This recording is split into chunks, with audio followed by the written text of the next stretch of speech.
अज्ञान संज्ञौ भवबंध मोक्षौ दे नाम नान्यस्त ऋतज्ञ भावात् अजस्र चिंतयात्मन केवले परे विचार्यमाणे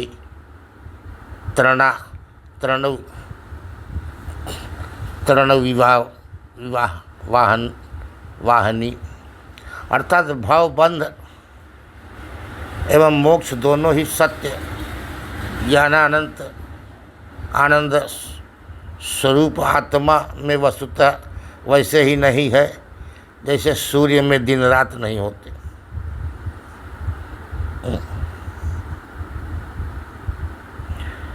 अन्य की दृष्टि से जैसे सूर्य के कारण ही सूर्य के सन्निधान में दिन असन्निधान में रात्रि की कल्पना होती है, वैसे अविद्या प्रत्युपस्थापित अहंकार से विशिष्ट चैतन्य में ही निरावरण ब्रह्म दृष्टि से मोक्ष की एवं साधारण ब्रह्म दृष्टि से बंध की कल्पना होती है। जैसे अन्यारोपित बहिनी के द्वारा गुंजापुंज का दाह नहीं होता, अन्यारोपित बहिनी के द्वारा, वैसे ही अहंकार आदि के योग से बंध का आरोप होने पर भी वस्तुतः आत्मा नित्य मुक्त ही है। यह आपादन दूषण नहीं भूषण है। कहा जाता है कि अवांछित विशेषणों से विशिष्ट पदार्थ यदि उन विशेषणों को त्याग कर बना रहे तो वही स्थिति मोक्ष कहने योग्य हो सकती है, परंतु यहाँ तो अवांछित विशेषणों के साथ जैसे हम को भी नष्ट होना पड़ता है, फिर उसे मोक्ष कैसे कहा जा सकता है। जैसे रोग निवृत्ति के लिए आत्महनन कर लेना बुद्धिमानी नहीं, रोग निवृत्ति के लिए आत्महनन कर लेना बुद्धिमानी नहीं, उसी प्रकार अहंकार का नाश भी मोक्ष नहीं है, परंतु यह कथन भी निहितार्थ, क्योंकि प्रकृति में भी अहंकार विशिष्ट आत्मा अहंकार रूप विशेषण से त्याग कर स्थित रहता है। फिर तो प्रतिवादी की परिभाषा के अनुसार भी अद्वैत सिद्धांत के मोक्ष में कोई बाधा नहीं।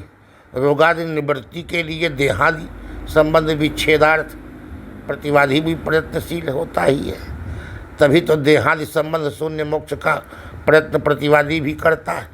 वस्तुतः जैसे कोयला के रहते हुए उसमें कारिख की निवृत्ति की कल्पना आशा करना व्यर्थ है, वैसे ही अहंकार के रहते हुए उससे अवांछित विशेषणों की निवृत्ति की आशा रखनी व्यर्थ है।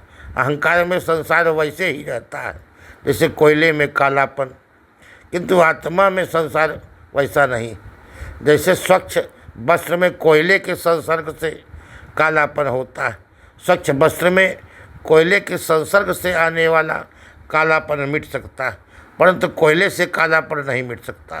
प्रकृति में अहंकार के द्वारा आत्मा में संसार आरोपित है, अतः उसकी निवृत्ति संभव है, परंतु अहंकार से संसार की निवृत्ति असंभव। जैसे कोई सुंदरी भिक्षुकी भिक्षा में अभिनिविष्ट होकर भिक्षुकित्व को छोड़कर सम्राज्ञी भी नहीं बनना चाहती, वैसे ही कई देहात्मवादी देह छोड़कर मुक्ति भी नहीं चाहते। ऐसे ही लोग श्रृंगार बनकर रहना पसंद करते हैं, परंतु देहहीन मोक्ष की को आत्मनाश ही मानते हैं। वैसे ही कई लोग अहंकार में अभिनिविष्ट होकर अहंकारहीन मोक्ष से भी डरते हैं।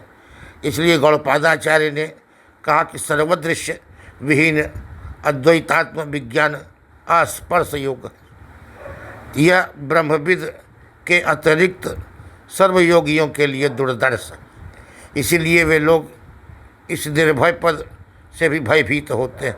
अस्पर्श योगो नामैषः दुर्दर्श सर्वयोगी नाम योगिनो बिभ्यति यस्मात् अभय भयदर्शिनः।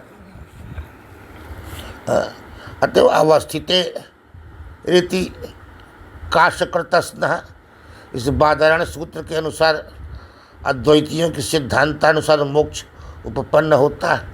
कर्तृत्व भोक्तृत्व आदि विकारवान कभी निर्विकार ब्रह्म स्वरूप से अवस्थित हो ही नहीं सकता। किंतु अद्वैत सिद्धांतानुसार सदा नित्य निर्विकार अनंत सच्चिदानंद स्वरूप ब्रह्म ही अविद्या से प्रपंचारूपवान होकर बद्ध विद्या से प्रपंचापोह दशा में मुक्त हो जाता है। अपोह माने निरस्त होना। सकल वांग मन साति गता चिति ही सकल वांग मनस व्यवहार भाग संक्षेप शारीरिक सकल वांग मन सातीत नित्य निर्विकार ब्रह्म ही सकल मनस व्यवहार गोचर होता है। कृपण धी प्राणी ही परिणाम पक्ष का सहारा लेते हैं।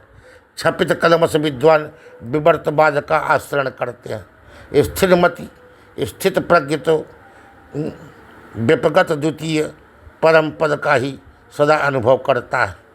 अहमर्थ का अशुद्ध रूप और शुद्ध रूप सभी संसार ही है।